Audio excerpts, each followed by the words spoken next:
Welcome to the official podcast of DogsDaily.com, a Sports Illustrated channel. Gets to the edge. Sonny Michel will send the Dogs home to the championship game. If you're looking for the latest Georgia Bulldog news in football, basketball, baseball, and recruiting, then you're in the right place. Anthony Edwards with the jam. Are you kidding me? Hosted by Dogs Daily writers Jeremiah Stoddard, Kyle Funderburk, and Jonathan Williams. Here's a pitch. Hit high out into right center with some carry. It's got a chance. This ball is out of here. Tucker Bradley has won it. Just sit back, relax, and prepare yourself for these hot takes you're about to listen to.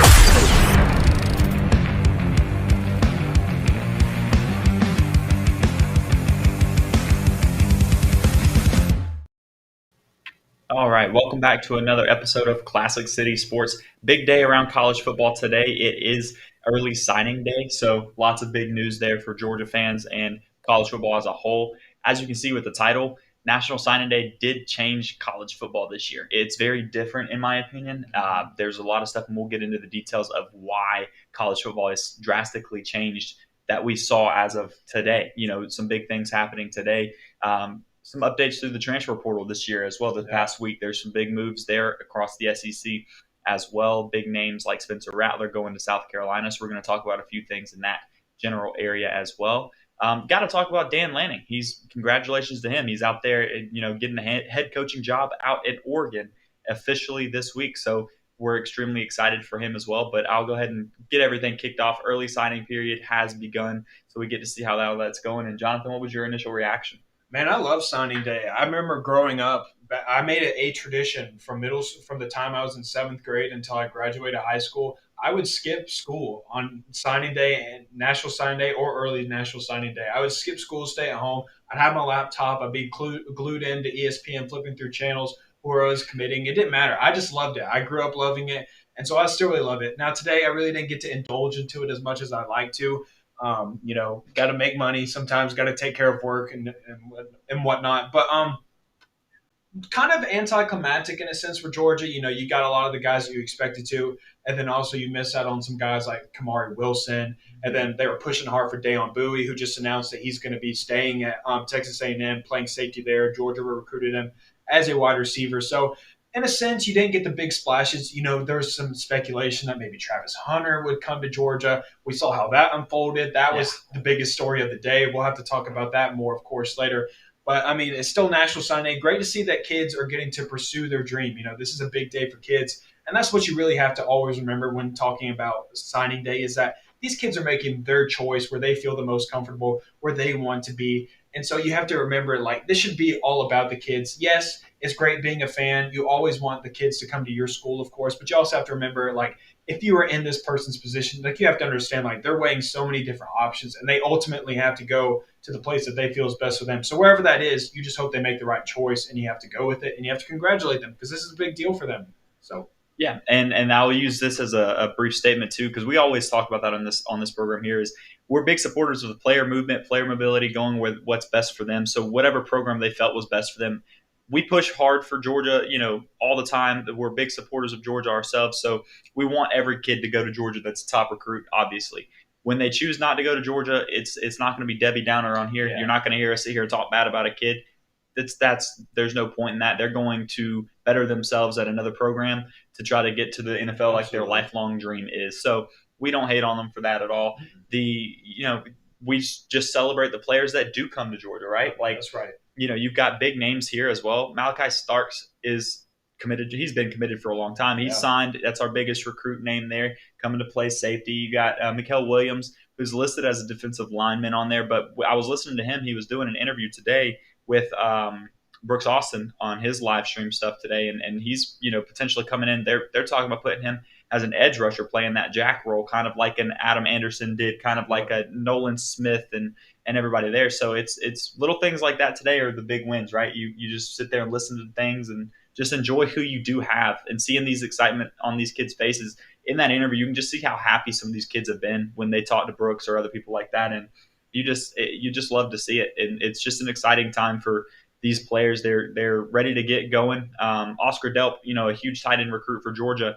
He was asked by Brooks to come on the show, and this story was pretty funny to me too, so I'll share it here.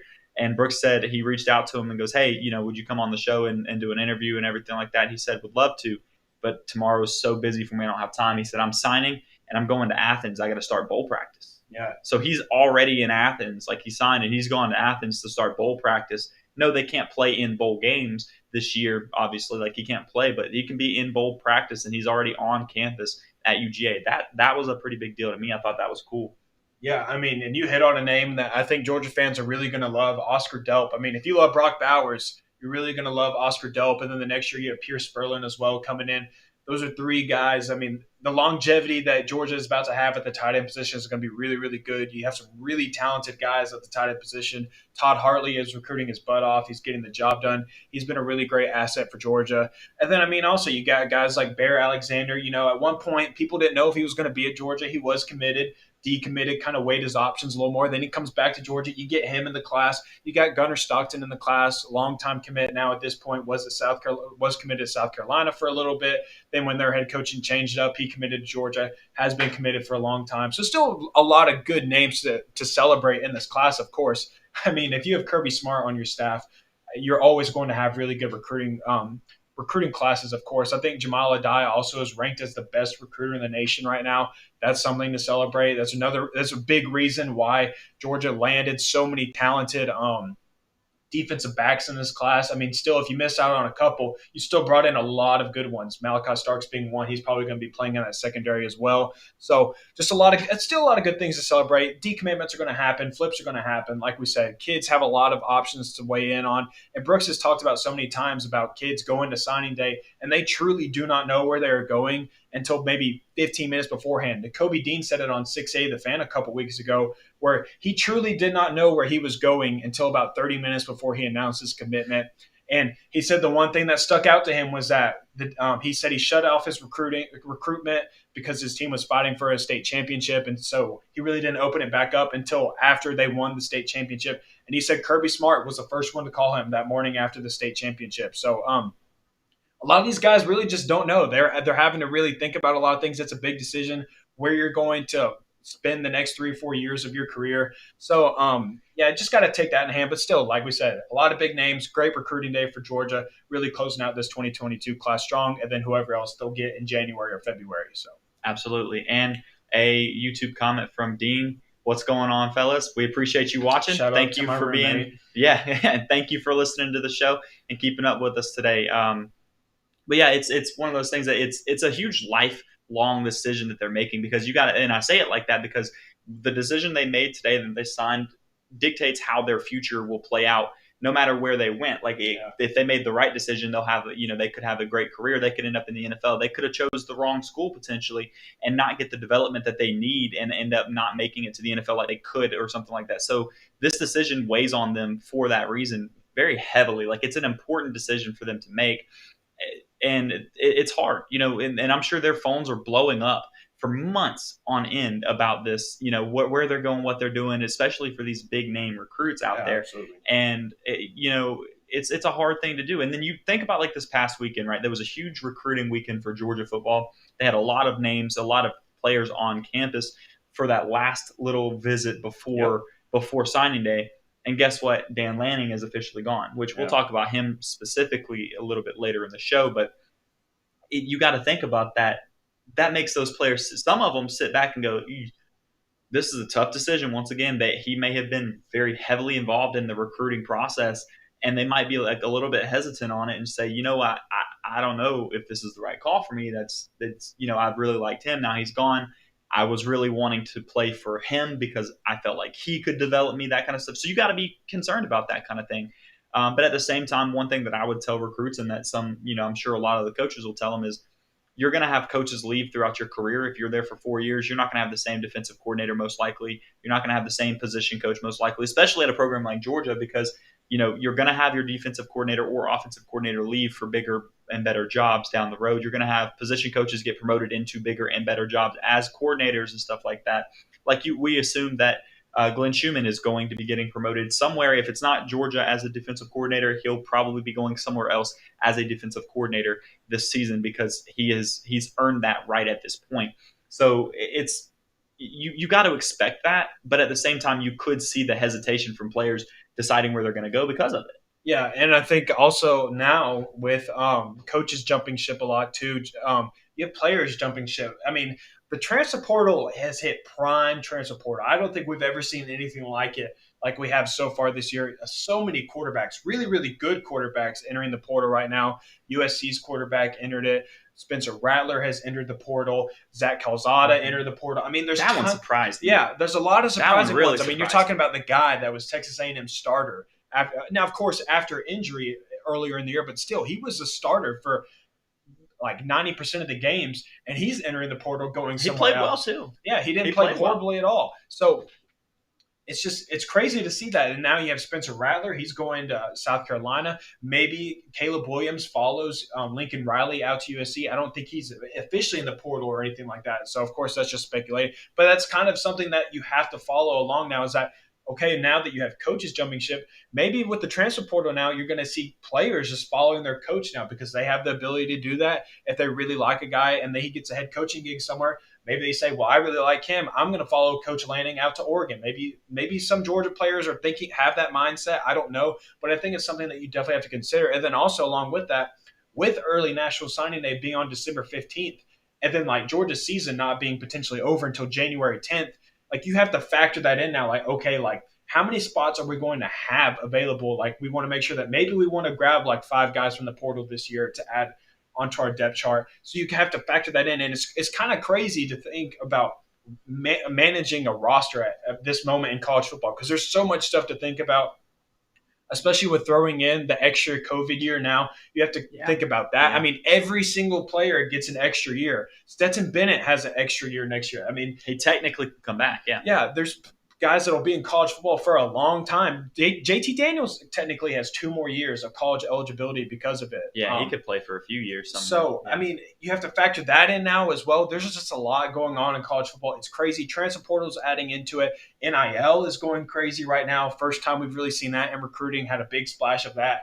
with Travis Hunter today. So, it's just full-on go at this moment in recruiting. So it'll be interesting to see how things shake up later on, especially when the transfer portal opens up. Maybe NIL gets a little crazy with that as well. We'll see how those go.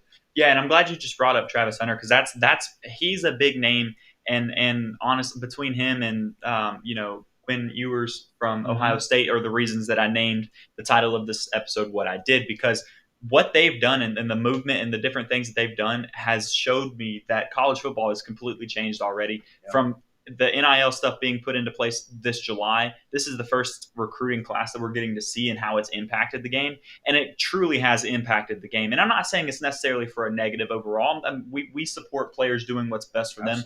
If they go somewhere to get the money up front right now, rather than, just banking on being able to get it where they go in the NFL, that kind of stuff, or somewhere else, that's their decision. That's a personal life choice. Each decision has its own set of, reaction to whatever happens, and it's up to them to make the best of the situation. So let's talk about Travis Hunter real quick. There were just a couple days ago, the past couple days, there was a lot of talk about him going to Georgia.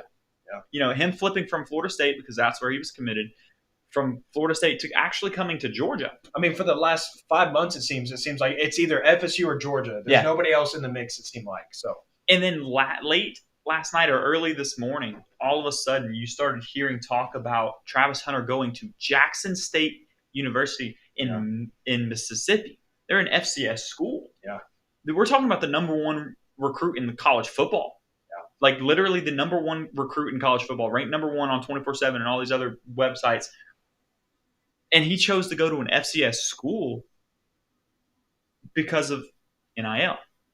And he got a huge, from what everybody's talking about, he's getting a huge deal from Barstool Sports. They're actually supposedly going to be putting on some type of documentary of him, throughout the school and stuff like that, which once again is great exposure and is great for him. So you can't hate on the kid for that. It did spark other questions for us. You and I were sitting here talking about it earlier on, and I'm going to get into other issues I've had with NIL stuff as well, or not necessarily issues, but just questions that I have. I have questions. And stuff like this makes me wonder, like, there should be some type of set standard across all of the nation, because each different state has different policies and rules right now, and it's not the same across all of college football. It's just not. It's different in different places. But anyways, one thing that we brought up on the situation with Travis Hunter was prime time. You got Deon Sanders is the coach at Jackson State University.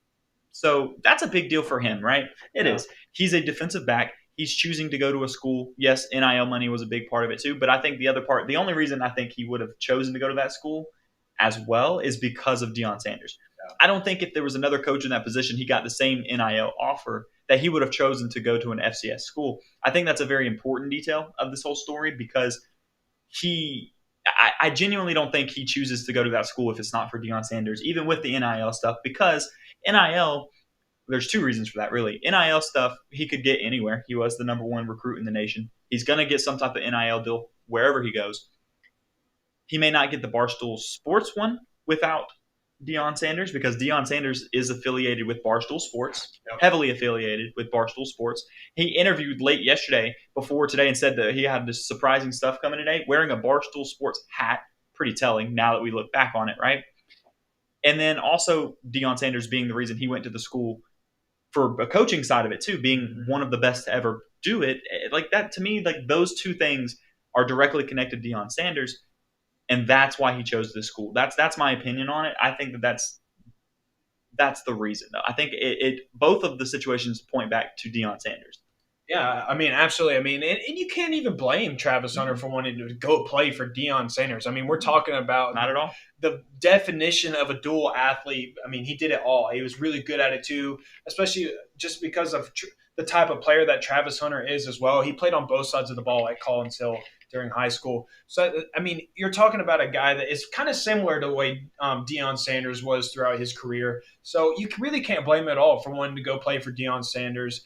So, but it's the fact that there's this huge amount of money that's tied into it. And so now it's starting up a lot of questions, as it should, about what does this mean for college football going forward? Like, does this mean that FCS schools are going to be able to have a legitimate shot at kids like Travis Hunter year in and year out right now? I don't think so. Like we said, like it has a lot to do, I think, with Deon Sanders being who he is, his name and whatnot. But I mean, maybe it does kind of change the slate for recruiting in college football, which I don't think is necessarily a bad thing. But I agree with you that I think there has to be this set of boundaries and rules across the nation for everybody, because when you have different rules for every state, like if Georgia's running it one way, Florida's running a different way, California's doing their own thing out in the West, I think it causes a lot of issues. And I think you got to have some, like parity has been a big word that we use for the season. I think you have to apply parity to NIL deals, or else it's just going to spiral out of control, and people are labeling it as legal cheating now, because that's kind of what it seems like. In a sense, they're not wrong. It is legal cheating at this point.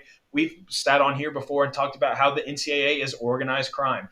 So that was a fun episode. It was a fun episode. You have to go way back to check that out, but I advise you to go listen to it. We had a lot of fun doing it. But I mean, that's kind of what you're kind of getting a feel from with these NIL deals. I think Quinn Ewers is a great example. You saw a guy forgo his senior high school season, already say he's going to enroll with Ohio State, and then doesn't even play a single snap for Ohio State or anything, and he's already in the portal, and he's going to Texas now. I think it is Texas. It's Texas, yeah. It is Texas. And but he had which is the school I think he was originally looking at out of high school as well. But the whole thing, now everybody's saying like, okay, well now he supposedly went to Ohio State, got this $1 million kombucha deal or whatever, and now he's not even playing for Ohio State. So now these kids are maybe playing the colleges. But so I think there's just a lot of things that you got to clean up a little bit when it comes to NIL. If you're the NCAA, or else it's really just going to get chaotic. You're going to lose control of it, and it's really going to get messy for the sport. So I think it's great though that Travis Hunter and Quinn Ewers have opportunities like this to make a lot of money in college, like Bryce Young being able to make tons of money over at Alabama. I think that's great. I think those kids should be able to do that. Those kids deserve to get paid, and if they have the opportunity to sign $1 million deals, then by all means go do it. But I think if you're the NCAA or like anybody in general, like you just have to find a way to clean it up a little bit and make it like consensus across the nation, no doubt. Yeah, for sure. And that's the reason that I bring it up today, and the way we're talking about it today is because clearly college football has changed drastically at this point. It is, and not necessarily saying it's a bad thing. I'm sure some people think it's not good. Some people are going to think it's a good thing. I'm not speculating on which one it is for you personally, because it depends on each individual person that's watching it. But the reason I say they need to do something about it across the board is because with the transfer portal being so active where people have immediate eligibility other places, on top of the NIL stuff being thrown in right away, all of that at one time, you've got to have some type of regulation and something's got to have a good grasp on it to make sure that it's being controlled appropriately and that stuff isn't happening. Because there's Quinn Ewers, it's hard to say with his stuff, right? Like it does appear that, hey, he went to Ohio State, he got his money and he bounced and went to the school he wanted to go to in the first place, it seems. But in reality, maybe he didn't get that money at Ohio State. Maybe he didn't play and that made him lose that contract. Yeah, maybe. We don't know because there's non-disclosure agreements on these deals. It's not public knowledge. They have to sign non-disclosure agreements. These companies and stuff do, so they can't disclose what they are to these kids. And so that all plays a big factor in it for me too. You don't know what these kids signed up for. So all it is on our part is speculation. We don't really know how it played out for them. He, in my opinion, what I think probably happened is he got there, expected to play, didn't play, which I don't know why he would have expected to play that soon. Yeah. And I'll get into that in a second. Didn't play, realized his contract was dependent on playing time or performance-based for what his kombucha deal, whatever that it was in there. I guarantee you it had something to do with that, because they're not going to sit here, as Brooks said today, they're not going to put all of their marketing dollars for the year on one kid that's not even playing and is fourth string quarterback on the depth chart. Yeah. That's wasted marketing. They're not making money off of you because your name isn't pulling that weight anymore at that point. So that possibly is what happened. So now he went to Texas where he's expecting to go in and start so he can make that money based on maybe that deal or another deal that he's trying to get at this point. I don't know. But I'll go back to this. If that is what he expected to do, why on earth did he expect to start at Ohio State immediately? Yeah. He foregoed his, however you say it, I don't know. Whatever. Doesn't matter. He said to his senior year in high school and enrolled, like when he was supposed to be a senior playing football in high school, he was at his freshman year at Ohio State this year, which means he walked on campus as games were about to start. It was a couple weeks before. I mean, it was weeks before high school football season started. So he very well probably went through summer practice with his high school football team. And then just a few weeks before, pulled the rug out from under his team and said, I'm no longer quarterback here. I'm going to Ohio State. I get this money that I'm supposed to be getting from this kombucha company, whatever. Now, something that does make me wonder with the Quinn Ewers situation specifically is I think it's important also to make sure that these kids aren't getting played either by these businesses. Because who knows? That's key. Maybe Quinn Ewers had no idea what was included in this contract. Maybe this company just said, hey, look, you come play here. We'll give you X amount of money if you do this. And he was just like, oh, great. Yeah, I'll absolutely do that.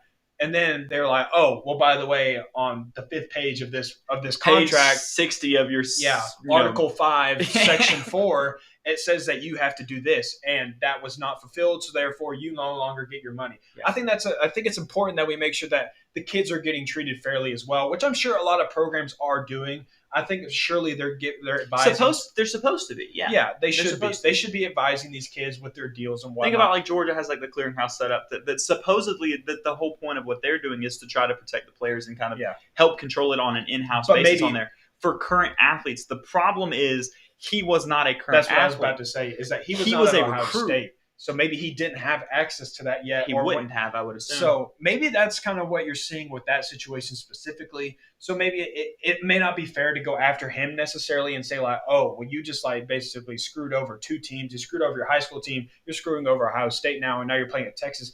Maybe he was the one that kind of got screwed up in the situation. It's very possible. It is because he was a recruit being told to come to the school to make the money. There's a very big possibility that he didn't get all of the information he should have, or maybe he didn't read enough of the fine print on everything. Like you were saying, like he very well could have been screwed out of that deal. So in other words, there's a lot that we don't know about NIL deals. We don't know the situations with them. We don't know the details a lot of the times. Sometimes if you're like a Bryce Young, that information gets leaked a little bit, like how much he is making. Like because that's you're going to see stuff get that's leaked. a big draw. There was a little players. bit of stuff that was leaked about Ewer's deal too, of being over $1 million and stuff with his stuff. So there's going to be information that stuff you'll know, but you also don't know the other details. You don't know all the terms. Yeah, exactly. So and we'll never know all the terms. So when discussing stuff like this, I think that's also what the kind of mindset you have to have is that a lot of it you don't know, so you kind of have to be careful about the statements that you make and what you say about a person's character, because it may not exactly be that situation. You don't know what the situation is, to be honest with you. Exactly. That's the whole point. Which kind of brings into our next segment. We can go ahead and talk about Dan Lanning, a situation that we didn't know a lot about either, because on Saturday, I believe it was, a report breaks out that Dan Lanning is headed to Oregon, and everybody's kind of caught off guard. And then you have reports immediately after shutting it down saying, no, Dan Lanning has not been offered the job. Dan Lanning has not accepted the job. He has not accepted the job either. He was just a candidate for the job. He is not coming to Oregon. Well, then less than 24 hours later, maybe 12 hours. It's announced that he is the head coach at Oregon. He has accepted the job. He is going to be the Oregon Ducks' new head coach. And it was a crazy, kind of like signing day today. Like, it's just like a whirlwind of events. Nobody knew what to think. 1 minute you think he's staying at UGA. The next minute you think he's going to Oregon. Then you think he's coming back to UGA again. And then he ends up going to Oregon anyways. But nonetheless, of course, congratulations to Dan Lanning, of course. Brooks Austin, I had no idea about this, but he did a great job breaking it down. Basically saying in a 10-year span, Dan Lanning went from a graduate assistant at Pittsburgh College. He had to walk in and beg for that job too. He went on campus because he had met the people in a summer camp or something like that. So he went on campus and talked to the staff and said, begged for a job. And they said, all we have is a grad assistant position. He said, I'll take it to me. And then he moves on up. Eventually, he's a grad assistant at Alabama. He does get to that point. Then he comes over to UGA with Kirby Smart, builds his way up, gets to the point where he's a defensive coordinator, and now he's the head coach at freaking Oregon. Top 10 job in the country. Easily, facilities out the wazoo. You have Nike facility, Phil Knight, all of that good stuff. A lot of money, a lot of good stuff. Really good team also in a conference. A team that was in a playoff conversation into that last month. In a conference that is particularly probably the easiest one to win in. So it's a great head coaching gig for Dan Lanning, of course. But it's just admirable to look at how quickly he went up the coach's totem pole. I mean, think about a guy like Kirby Smart. Kirby Smart spent 8 years, I think it was, at Alabama alone before he became a head coach at UGA. And that doesn't even include everything before he went through at Valdosta State or wherever else. So a lot of the time you don't see something like this where a guy just in 10 years, it goes from grad assistant at Pittsburgh to head coach at Oregon University. I mean, it's insane. So, and a top 10 program, like you said, absolutely a big name job. Like we talked about it, and because Dan Lanning's name has been circulating a lot lately with all the different jobs being open up and everything. Like there was talk about LSU, and we sat here and I even said this too, and I still stand by. I don't think he had a chance at the LSU job because I think it was too big of a program and too big of a thing. They wanted a head coach that had experience as a head coach and not a first-time. Brian Kelly, yeah, exactly. Who they went for is exactly why I was pretty sure that Dan Lanning wouldn't really have a real shot at it. Not because he wouldn't do well, but because that type of program was out of reach for him at this point. Not a knock on him. It's just because it is that big of a name of a program. Absolutely. And you just can't expect to do that as your first head coaching job, right? Then he gets the Oregon job, which isn't on the same exact level as LSU necessarily, but it's not far behind it. And I was surprised. And I was extremely happy for him on that. And you can't wish anything but the best for him. And he had, for somebody, like you said, with all of those resources that he has available to him, he's a dang good recruiter too. Oh, yeah, absolutely. He is a huge part of why Georgia's been able to recruit so well on the defensive side of the ball in general, specifically over the past few years since he came on board at 2019 is when he became. He may have been on staff 2018. He was on the staff before he became the DC in 2019. Yeah, so I don't know when he we promoted him. We did promote him to DC when Mel Tucker left. Yes. So at this point too, on that topic, you got to start thinking about Kirby Smart starting to branch out his coaching tree. Taken after Nick Saban there. You got some big time head coaches. Mel Tucker signed a huge deal to extend with Michigan State this season. Yeah, and now you have Dan Lanning out at Oregon, who I don't know what his contract stuff looks like right now. It doesn't matter what his contract is. He's got a huge opportunity for a first time head coach, and it's nothing but good things about the guy. Yeah, absolutely. And then, of course, adding on, you have Sam Pittman at Arkansas, and then you can even add Shane Beamer as well, who's the head coach at South Carolina. So the Kirby Smart coaching tree is sprouting quickly. It's branching out very quickly. You're now all the way across the country. So it's spreading quickly, and it's only going to continue to grow when you have a program like the University of Georgia. Now, shortly after Dan Lanning was announced that he was going to go to Oregon and be the head coach, Kirby Smart quickly followed up with a statement saying that Dan Lanning was going to stay with the team throughout the college football playoffs, and that also moving forward during this time, that Will Muschamp and Glenn Schumann were going to be at the co-defensive coordinators. So, of course, with that, people are going to say, I'm not a fan of Dan Lanning being around the team during a playoff run because his mind is going to be focused elsewhere, which probably is true, and for good reason. You're the head coach of a prestigious football program. That should be your primary option right now. But at the same time, Dan Lanning has spent a lot of time at Georgia. He loves these kids. He recruited them. Like we said, he's built personal relationships with these kids. Coming into the year, he absolutely wanted a national championship for Georgia. So he has every right to stay on that team and fight for them and better these kids because, like I said, like they know each other. They built a relationship. He cares about these kids still. So he's not just going to leave them in the dark, especially in a moment like this. So I think it's a good thing that Dan Lanning is staying on staff. And also you have to remember, Kirby Smart stayed on Alabama's staff when they were making their playoff run when he got hired onto UGA. So I think you're kind of seeing a mentor type thing like, hey, this is what I did. I think you should do the same. So I think it's a good thing. I don't think you need to worry about Dan Lanning having his focus elsewhere. I mean, like today, early signing day is wrapped up. So really your focus is kind of in the past. Like anything Dan Lanning could do for Oregon right now is kind of already behind him. He should just be looking forward to what he can do at Georgia. Plus, it looked great on his part to be on staff for a team that won the national championship. That'd be even more exciting for Oregon fans, Oregon players and whatnot. It builds his resume even more. So it's not going to hurt him staying at Georgia, of course. I think it's a great thing. I think it's good for those kids to kind of also get somewhat some closure with him. It wasn't like he just kind of packed up and left and said, hey, I'm gone. It was nice knowing you boys. They kind of get some to reminisce with him a little bit, get some last practices in, especially for those seniors that have been with him, guys that he recruited and he gets to send off to the next level, guys like Nakobe Dean, Jordan Davis, whatnot. And that's what I was about to bring up too, so I'm glad you hit on that as well. Think about like all of the judgment. We sat here and talked about this already with like Brian Kelly and everybody, the way that they left these programs. Brian Kelly still technically had a chance to make the college Georgia playoff. Beats Alabama, Notre Dame's in. Exactly. I mean, so before that game was played, before they would know that, Brian Kelly was gone. Yep. And he left right away. He met with the team for like 11 minutes is what the speculation. 7 a.m. 7 a.m. and said, deuces, guys, I'm out. Yeah. All of the judgment that we put on for that kind of stuff, you can't can't have it both ways. Lincoln Riley did as well. And what Lincoln Riley did, that was the other. I couldn't think of the name of the other coach that did it, but he did it too. The same kind of way where they just jumped ship like that, which they weren't going to be in the playoffs, but it was still the way he did things was a little sketchy, right? Dan Lanning's doing it the right way. His team's still in the playoff hunt right now, or not playoff hunt, but like the championship hunt at this point. They're in the playoffs. So he's trying to finish out his commitment to Georgia this season with what he's doing. To me, that's an honorable thing to do. To me, that should look good to Oregon fans and to Oregon players and faculty and all that kind of stuff because it shows he's very committed to what he's doing.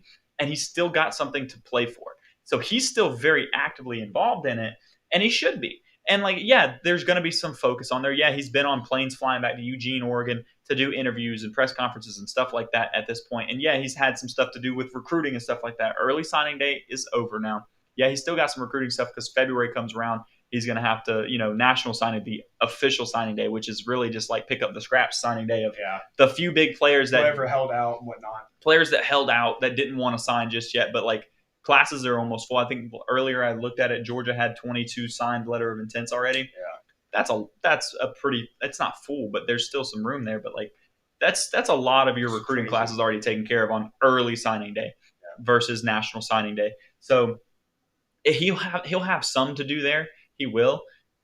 But at this point, he gets to focus more on Georgia stuff. But like you said, I think nobody was surprised about like it coming out saying Schumann and Muschamp would be co-defensive coordinators because they haven't made that decision yet. I think they don't want to add any type of extra distraction or extra, focus on something else right now before that game. They want them to kind of play through it. From what I was, reading on it and hearing is, Schumann is going to be the guy that calls the plays for Georgia on there. So like in reality, there's not much of a dual focus that Lanning's going to have. He's going to help coach guys up on, at practices and on the field and stuff like that. But I don't think he's going to be calling the plays. And he's not they've already named other defensive coordinators to play out the rest of the way. So in reality, what difference would it make as far as like a helping Georgia if he left early rather than staying right now, finishing what he's doing and still being an extra guy to coach these guys up at practice leading up to it.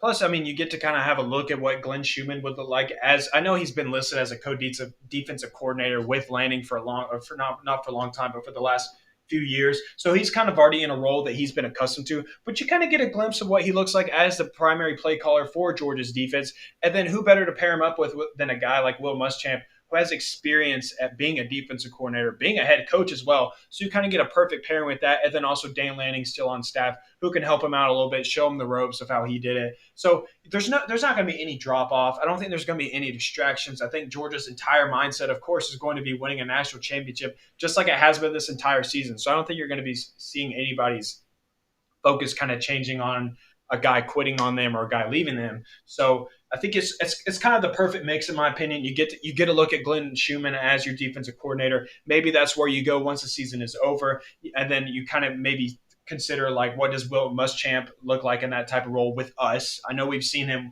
in that role at other schools, but what does he look like with us? Yeah. So I think it's a really good situation for Georgia. Obviously, it's great for a guy like Kirby Smart to have his coaches poached and go to other schools to become head coaches. Just like, I mean, and a lot of them are having early success. I mean, Sam Pittman's doing really good stuff with Arkansas. Mel Tucker, as you listed, he and Michigan State as a top 10 team in his first year, signed a huge contract. 5 team, it was like 2 at one point. I mean, they were on the verge of possibly being in the playoff if they won a few more games. So it's and now you have Dan Lanning in Oregon. He's probably, I can go ahead and tell you, he's going to be successful out at Oregon. Just at the way that he recruits, Oregon already is one of the more prestigious Pac-12 teams anyways. That brand is going to recruit itself. Dan Lanning's going to bring those West Coast kids in, no problem. So I think he'll do really good stuff out at Oregon as well. And plus, on the flip side, you're going to get to see Dan Lanning versus Kirby Smart in the first game of the year immediately. Next year. I thought about that. Somebody posted that the other day, and I was like, I forgot Oregon opened up against Georgia. In Atlanta. So you'll get to see those two face off. That'll be kind of cool. They'll get to meet up, see how they fare against each other. Although it probably may not go as well for Dan Lanning for his first head coaching game. Fair evaluation point of Dan Lanning, I'll say that. But I mean, it's still cool that like those players will get to see Dan. They'll get to play against him. He'll get to see those guys. I'm sure again. It'll be an emotional game for everybody. Absolutely. Involved. It'll be all in good taste, I'm sure. Nothing hasty or anything like that. So it'll be fun. That'll be a great game to build up in the offseason. Something a lot of fun to really look forward to. See how things shake up with them, and then they can go on the rest of their ways. So. Really good stuff. I mean, great for Dan Lanning. Georgia's still in a good position. No need to worry about that there. So, yeah. And think about, like, to go on to, like, the first game of next year. Think about it, like, this year and last year. You know, Georgia got to play against Arkansas both years, and so it was Sam Pittman's first year last year. So Sam Pittman had to immediately go up against Georgia and Kirby Smart 2 years in a row for him, too. With the way that COVID hit and everything like that, it ended up getting them on schedule twice in 2 years when that wouldn't have normally happened at all. It would happen one time in that 2-year period. It would have happened, but it wouldn't have happened twice in a 2-year time period like that. So it immediately had to go up against head coach Kirby Smart and figure that out, which, you know, you love to see it because us specifically, we love Sam Pittman. Nothing but good things to say about the guy. I think Georgia fans as an entirety love I think Georgia fans as a whole, I think I would agree there. And so it was fun to see, you know, and Sam had nothing but good things to say about Kirby and Georgia. Obviously, Kirby Smart had nothing but good things to say about Sam. So it'll be interesting to see that same, you know, relationship over, you know, the course of the next few years of how it goes for Lanning playing against Georgia in the first season being a head coach. I'm sure that'll be a fun one to watch. It'll be an emotional thing for the players and coaches involved. And like you said, it'll be a chance for him to see players that he's been coaching for so long along with it. But once again, he gets to stay with the team the rest of this year, gets to finish out the drill, as Coach Mark Richt used to say. And he gets to just, you know, still be with those guys like you named earlier, like Nakobe Dean and stuff like that. He had such a heavy time in recruiting that they're going to be going off to the NFL. He fulfilled his commitment at Georgia. He definitely has. Now, go ahead. I think you had something. Oh, no. I was just going to say I was going to bring up a whole new topic. So you can go. Well, anyways, I was just going to say that I know that people kind of get worried also because Dan Lanning, as we said, he played such a pivotal role in recruiting. I mean, he was he may not necessarily have been like the lead guy by any means, but he played a valuable role for Georgia recruiting defensive guys, especially at that outside linebacker position. So, but at the same time, you have to remember, like, Kirby Smart and them have always been bringing in really good recruiting classes, even when Dan Lanning was not the defensive coordinator. Now, though he has been the defensive coordinator for 3 years now, Georgia's still going to bring in really good defensive guys. I mean, you have Kirby Smart, for goodness sake. You have Will Muschamp. Jamal Adai, like as I said, he is ranked as the best recruiter in the nation right now. He's coaching up defensive backs. Glenn Schumann is a heck of a recruiter. Trey Scott is tearing it up on the defensive line. So the defense is going to be fine. You're not going to see a drop-off in recruiting or anything like that. Georgia is going to continue to recruit at a high level. So I don't think there's necessarily anything to worry about in regards to Dan Lanning leaving and Georgia having this massive hole that they need to fill in recruiting. I mean, like I said, as long as you have Kirby Smart as your head coach, you're always going to have elite recruiting at the University of Georgia, and he's proven that, and that's never going to change as long as he is there. No, and you got to think about like the way that the best programs in college football, think about like the way that Nick Saban does it and everything like that. He already knows who he's replacing these guys with when they leave, right? Like when Kirby Smart left Alabama, Nick Saban knew it was coming. And so he was preparing his program and everything for it. Georgia's doing the same kind of stuff where you've seen Dan Lanning was on the staff at Georgia, got promoted to defensive coordinator when Mel Tucker left, right? Same thing is going to happen here. Somebody on Georgia's staff is getting that job, which we can talk about that as well of what we think is going to happen and do a little bit of speculation because that's always fun, right? And you've got Glenn Schumann and you've got Will Muschamp. So it's going to be one of those two guys that are on the staff for Georgia right now. That part, I don't think anyone is debating. The question is, who's it going to be on that? And in reality, we'll have to wait and see how it's going to play out. But you got to know that, you got Schumann's going to either be a defensive coordinator at Georgia or somewhere else. There's a lot of speculation that we were talking about earlier of potentially Cristobal taking him to go to Miami as a defensive coordinator position. He's not going to stay on the staff after this year if he's not a defensive coordinator.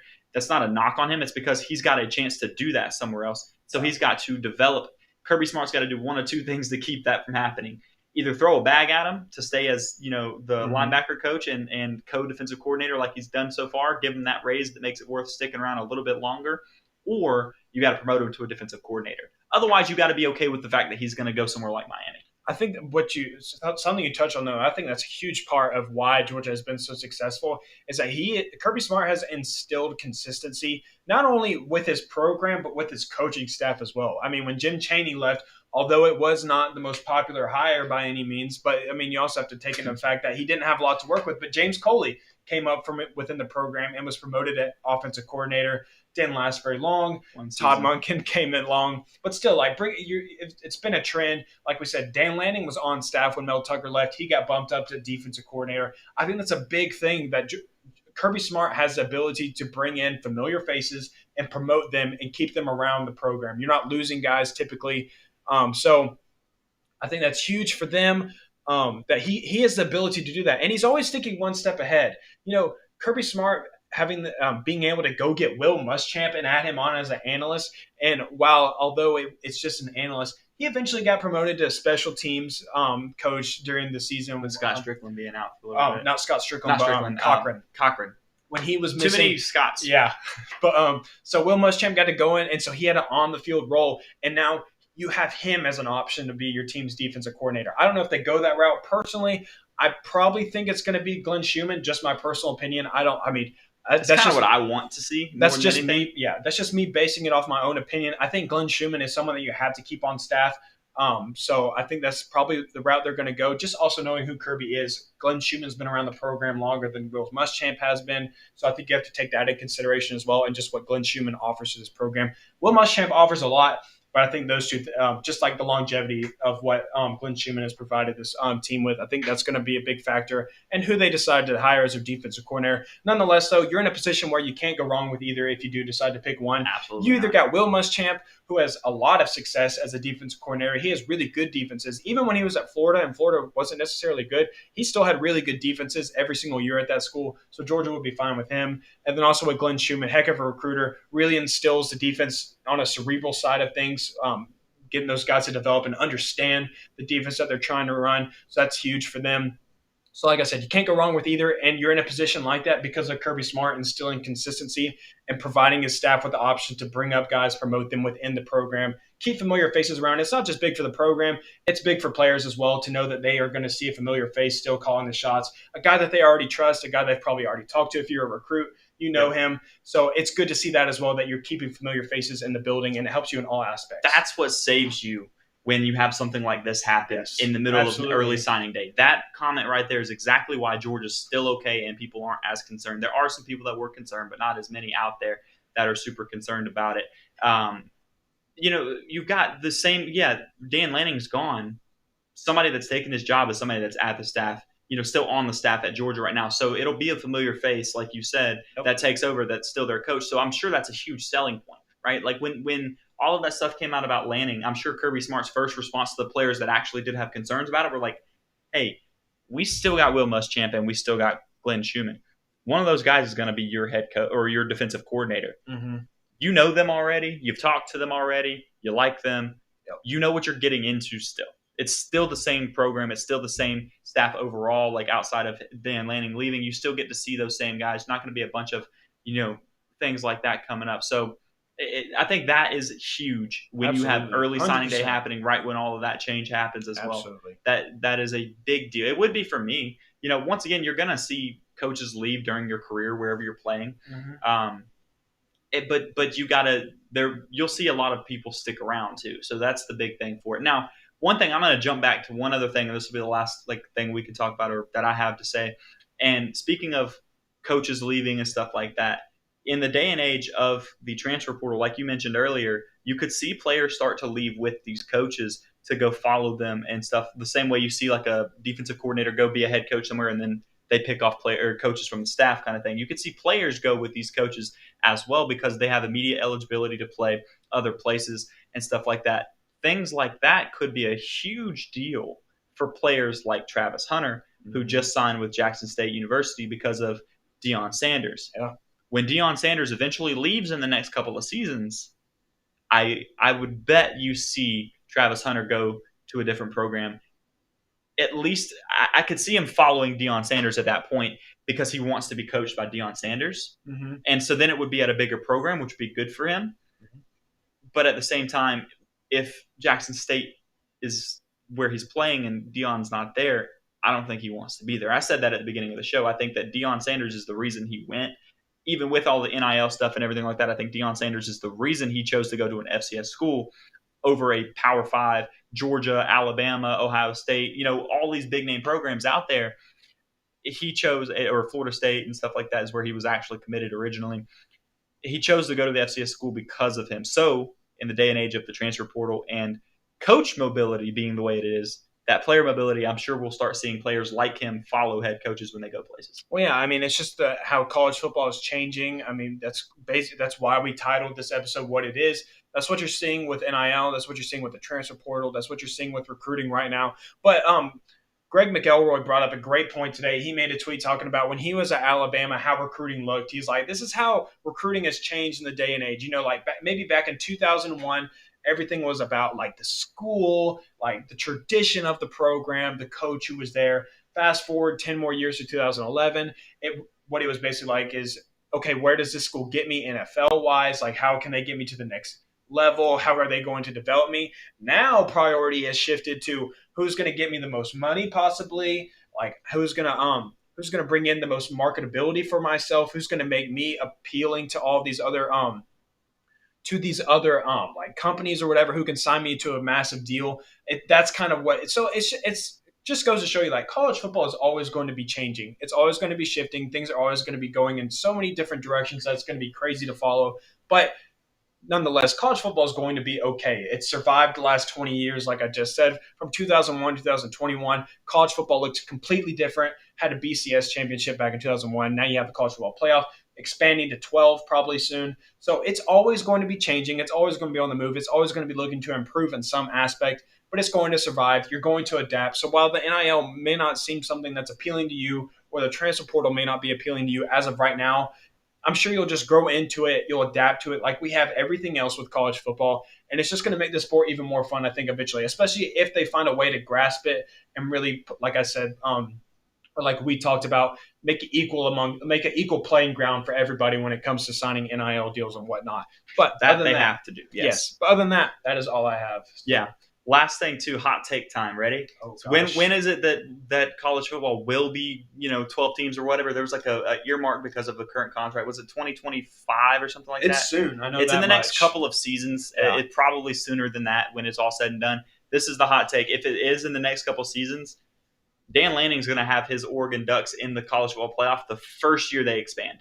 I have no doubt about that. The first year they expand, he'll be in the playoffs. I think he absolutely Probably should. I mean, potentially sooner in a top 4 kind I think of thing. Dan Lanning should absolutely run the Pac-12. I think it's kind of funny. This will be the last thing I say, but I thought it was funny that Lincoln Riley kind of appeared to be running from the SEC, or Oklahoma was supposed to be joining the SEC. Immediately dipped. Jumps ship. He says, "I'm gone. I'm out of here. See ya. I'm going as far away as I can possibly get from the SEC, going all the way out coast to California with USC." And then Dan Lanning comes in. He joins the Pac-12. He said, "Welcome to the real show, my man. It's time to play some SEC football out here in the West." So I hope Dan Lanning does well out at Oregon. I think he will. I think he should dominate the Pac-12. Like I said, I think it's the easiest Power 5 conference to win in currently. At least for now, yeah. At least for now. So I think he'll do great things. I'm sure he'll give Lincoln Riley some trouble and hopefully wake him up to what SEC football would have been like and what it would have been like to play a full SEC schedule every single game for every single season. So other than that, that's it. So, as always, we appreciate you guys listening to the whole episode or watching if you're with us live right now. We appreciate it. The live stream is something we're trying new. Obviously, we're trying to build up that following base that way. So, share us with your friends and family. Like, subscribe, all that good stuff. If you're watching on YouTube, hit that like button. If you're watching on Facebook or anything like that, make sure you share it on your page so other people can see it as well. We appreciate it. And right there, you see the link or the for our Twitter page as well. It's at Dogs Daily POD. That's where you get all the updates, all the good stuff from us. Exactly. And that's some where funny content, That's where we make our fun and everything like that. And we interact with everybody and all that kind of stuff. So as always, keep it classy in the Classic City. We will see you guys next week. Thank you for listening to this week's episode of Dogs Daily on Sports Illustrated. Take a second to subscribe, rate, review, and share with your friends and family. Feel free to reach out to the Dogs Daily crew on Twitter with any topics you'd like discussed. You can reach out to Jeremiah at Jeremiah_Stod7, to Kyle at DK Fubderberg, and Jonathan at 22_Jman. Check back next week for a brand new episode. In the meantime, go Dogs!